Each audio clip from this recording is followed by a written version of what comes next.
Nous sommes toujours avec Nadège Lefort qui va nous parler de l'endométriose. Quelles sont les répercussions de l'endométriose? Alors peut-être avant de parler des répercussions, on va parler des symptômes, Claudie. D'accord. On va faire les symptômes. On va faire les symptômes de l'endométriose. Alors les symptômes, ils sont divers et variés et c'est ce qui rend cette maladie encore plus difficile à diagnostiquer. Le premier des symptômes qu'on va évoquer chez les femmes, ce sont les règles douloureuses. Les règles douloureuses qui te couchent par terre, qui t'immobilisent, qui te font tomber dans les pommes, avoir des douleurs de... Oui, puis tu connais bien. Voilà, moi je suis passée par là, je suis une ancienne endométriosique qui s'en est sortie, donc c'est pour ça que j'ai à cœur d'accompagner à mon tour les femmes avec les outils qui sont miens pour les aider à se soulager de toutes ces douleurs. Les coups de poignard dans le ventre, dans les reins, ça peut être aussi des douleurs à la miction, des douleurs à la défécation, des douleurs pendant les rapports sexuels, on va en reparler bien sûr, des douleurs digestives, avec des nausées, des vomissements, des diarrhées, etc. Et puis encore plein d'autres symptômes, des douleurs neuropathiques, etc. etc. D'accord. Et quelles sont les répercussions? Alors on s'en doute, quand on a des douleurs comme ça, les répercussions, elles vont être l'isolement, parce que bien souvent quand tu te retrouves dans cette position de souffrance et de douleur, pour certaines H24, c'est-à-dire que même la nuit, tu n'arrives pas à te libérer de ces douleurs. Beaucoup de fatigue chronique, le stress engendré par cette douleur, la culpabilité de se dire pourquoi moi je suis pas comme les autres, pourquoi je peux pas être en interaction comme je voudrais avec les autres et avec ma famille, etc. Qu'est-ce qu'on a d'autre? T'es quasiment déprimée, quoi.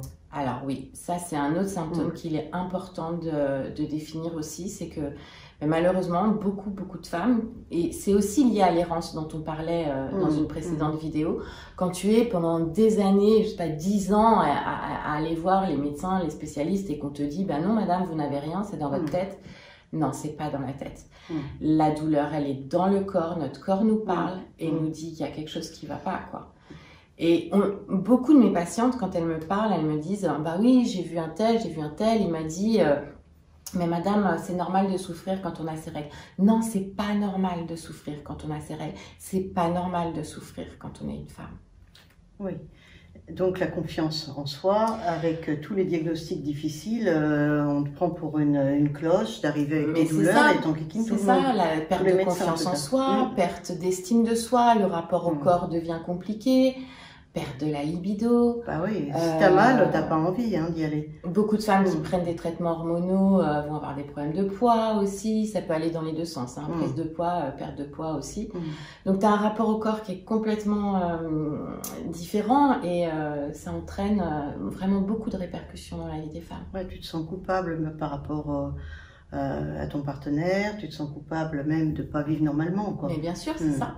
J'ai des femmes qui me disent mais si je fais pas un effort, ou elles ont entendu leur gynéco qui leur dit forcez-vous madame.